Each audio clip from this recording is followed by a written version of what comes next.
How to publish a book. Hi, I'm Talia Newland, Managing Editor of AIA Publishing. And I'm Rose Newland. I'm the book designer at AIA Publishing.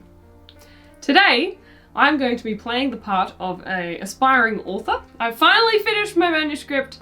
How do I get it published? Right, well, you've got to submit it to a publisher. Here you go. Trouble is, there's an awful lot of different kinds of publishers and different ways that you can go about getting it published. So the first thing you need to decide is whether you want to go the mainstream route or the indie route.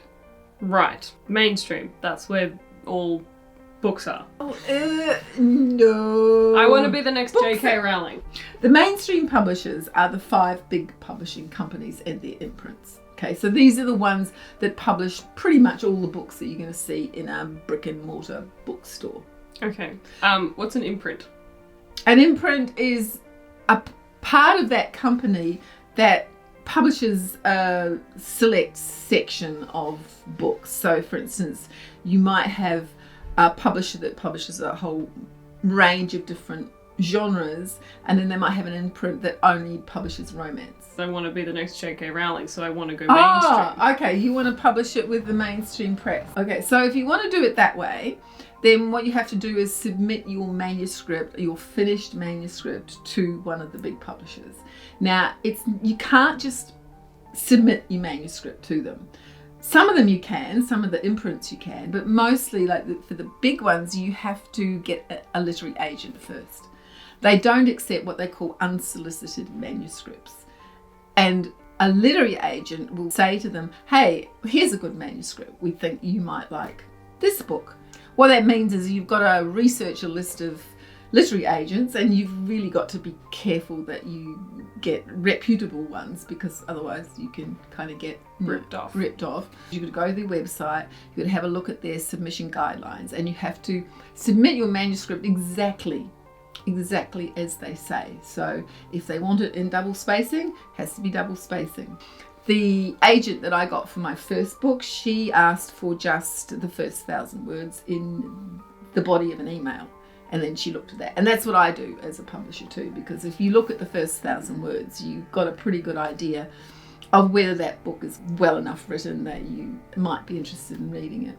So I have to send my book to an agent and then try and get accepted by an agent before they're even going to start submitting it to publishers. Yes. Yeah. Man, that's a lot of steps already. Mostly you just get rejected. So no, we're not interested. Because there are so many books written. Hundreds and thousands of books every year are written. And it's about 1% to 2% of people who submit their manuscript to a publisher will get picked up by that publisher. And so they want something that's pretty well ready to go. Mm-hmm. So most authors these days will get their books edited before they submit to an agent. If you do manage to score an agent, well, that's great, but it doesn't necessarily mean that you're then going to get a publisher. Right. Publishers, so they're only going to publish things that they think they can market. They pay for the whole process, and they have to earn the money from the sales. So if you go to a mainstream publisher, you as the author don't pay anything. They pay you. So you do get your books into stores.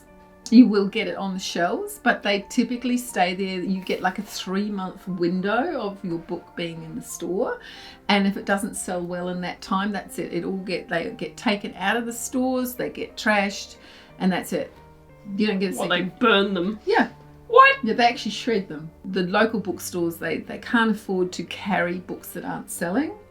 So, they've got to sell quick. And as an author, you give your copyright to the publisher, so you no longer own your book. So they can take your book and they can give it to an editor, and it can be edited and changed, and you have no say in that. You have no say in the cover. And you get a very small percentage of the royalties, which is fair enough because the publisher is paying the cost of everything. And I think you get like about 2% for paperbacks, and for ebooks you can get about 25%. 2% of the sale price? By the time your agent fees come off it. Because your agent takes 15%. Right, well, that all sounds a little bit difficult, time-consuming, and Daunting? possibly daunting and depressing. If I want to have a bit more control over my book publication process and also maybe get it published quicker than, like, what would you say the time frame is on a mainstream? Oh, Because well, if it's 3 months just to get an agent. yeah, and then once you've got the publisher, it can take another couple of years before the book comes out. Wow. And if the book's really good, it'll get a publisher, much quicker, obviously. But it's Except very... if you're J.K. Rowling, because that took her forever anyway. Well, she had 11 rejections Yeah. from 11 different publishers before someone decided that it was worth publishing. Mm. And that's the thing. You just have to be prepared for rejection when you go that route, because you do get a lot of rejections. Right. So if I don't want to do that, I have other options these days, don't I? Yeah, well, I was just talking about the mainstream, the big publishers there. Okay, so there is indie publishing, but indie publishing is a broad term, and it actually includes small independent publishers who work the same way as a mainstream publisher, big mainstream publisher. Now that term is expanded to include a whole lot of other options, and one of them being self-publishing. But then there are vanity presses, hybrid presses, and assisted self-publishing or self-publishing service providers. Right. So I've decided I don't want to do any mainstream publishing because that sounds too complicated, too long, and I want more creative control than that. So I'm going to look into self-publishing, and I'm going to do it all myself. It'll be cheaper, quicker, easier, and I'll have full creative control. Where do I start? Okay, you start by getting the book edited. Oh, I've edited it myself. You can only do a certain amount of self-editing. You always need somebody else outside of you to edit the book for you. Even I'm an editor, right? But when I write books, I also give my book to an editor, a different editor, because they look at it from the point of view of someone who's not have any relationship to that story at all. They don't know anything about it. So the flaws in your book will be obvious to them, whereas they can never be obvious to you. Okay. Outside eyes. Yeah. So once I've got it edited, then what? Well, then you're going to need a cover. Yeah. You're going to need interior files for the paperback, assuming you want to do it. Do you want to do a paperback as well as an ebook? Yeah, I want a physical book in my hand. Yeah, of course you do. So you will need files to upload to the printer. Okay, so you'll need interior files, cover files. Yeah, and if you want to do an ebook, you'll need an ebook file.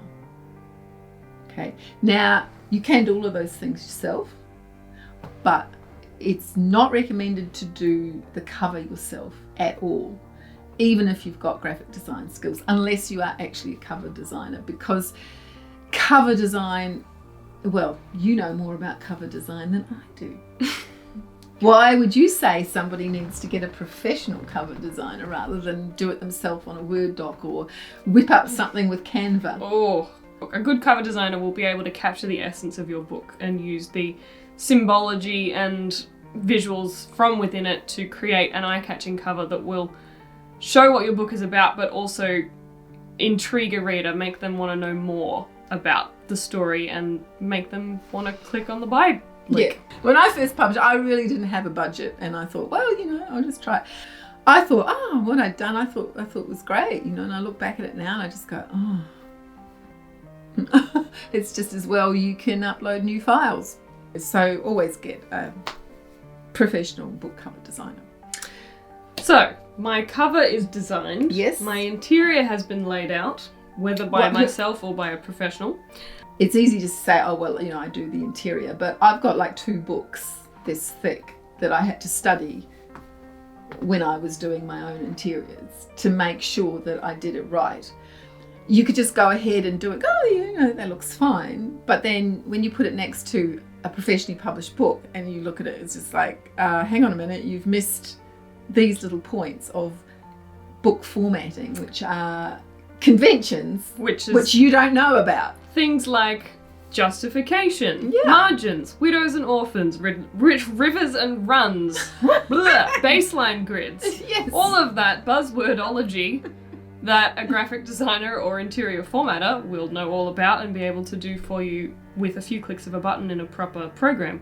Yeah. Otherwise, you're stuck doing it yourself in Word, and that Yeah, and I is did a that. nightmare. I did that initially, so it can be done. But I look back now at the ones that I did in Word, and I'm just aware of the shortcomings. Just get someone to do it for you. Someone that will provide you with the files that your printer requires, and that will be either Lightning Source, Ingram Spark, which are the same thing basically, or Amazon.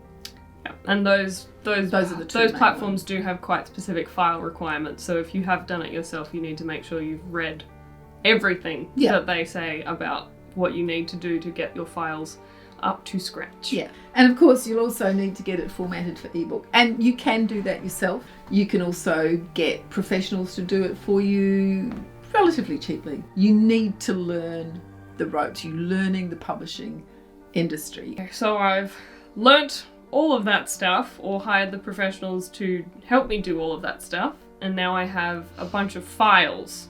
What do I do with those? Okay, well, you have to upload them to a printer, and there are basically two. One is Amazon, Kindle Direct Publishing Print, and Kindle Direct Publishing for ebooks, which go in the Kindle store, and Ingram Spark. So you choose them, and then you have to upload the files. Well, first of all, you've got to get yourself an ISBN. What does that stand for? I still need books. It's a unique book identifier number. Okay, so that doesn't work as an acronym, does it? No, but that's what it is anyway. So that number goes on a big database, which bookshops can then basically, so they can find it via a number in case they want to order it into their bookstore. Okay, so I'm over self-publishing. That's too hard. I don't know enough, and I don't have the years left in my life. I'm young, and I don't have the years left in my life to learn all of that myself. Not to mention marketing it. What are my other options? You can go to a hybrid publisher. That's what we are. Yeah, so a hybrid publisher is selective, so they'll choose only quality books. They're a curated list basically, so whoever's running the publishing company will choose what they like or what they think is good. Yeah. That's you. Yeah. They pay the hybrid publisher to do the publishing for them. So they handle all of that, but they give the author quite a lot of control, give them most of the royalties. For instance, we give the author 100% of their ebook royalties and 90% of the paperback royalties. Another option is an assisted self-publishing service, or just a self-publishing service they might be called.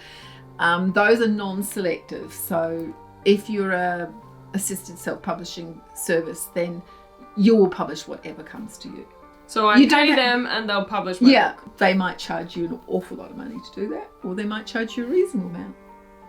So shop around and do your research. And part of that assisted self-publishing idea is something called a vanity press. Their websites look like a mainstream publisher. They won't tell you up front that you're going to have to pay. So they can kind of lure authors in. That's why they're called vanity presses, because they make the author think that they've got a really awesome book, and we'll publish your book, and the author thinks, I've got a deal, but actually then they get asked to pay. So they're and they'll have most of the control. So they're the scammers of the mainstream publishing It's like world. you get a really bum deal. So they make themselves look like mainstream publishers. Yeah. But then you have to pay them to publish. Yeah, and you usually... And your book still could not be any good because they're not selective either. Mostly they're not. Yeah. You've just got to do your research, and you've got to really check people out carefully to make sure that you choose someone who's reputable and ethical. And I have to mention the Alliance of Independent Authors there. If you want to be an indie author, then join the Alliance of Independent Authors, because they are really good at pointing out who the scammers are. And they have partner members which they have vetted to make sure that they're ethical people. And of course we are a partner member of the Alliance of Independent Authors. But they are a huge help. I'm overwhelmed. Yeah, well, we can make it really simple for you. If Yes. you don't want to go mainstream, just come to us. You know, honestly, because we'll do right by you. So don't forget to do the thing.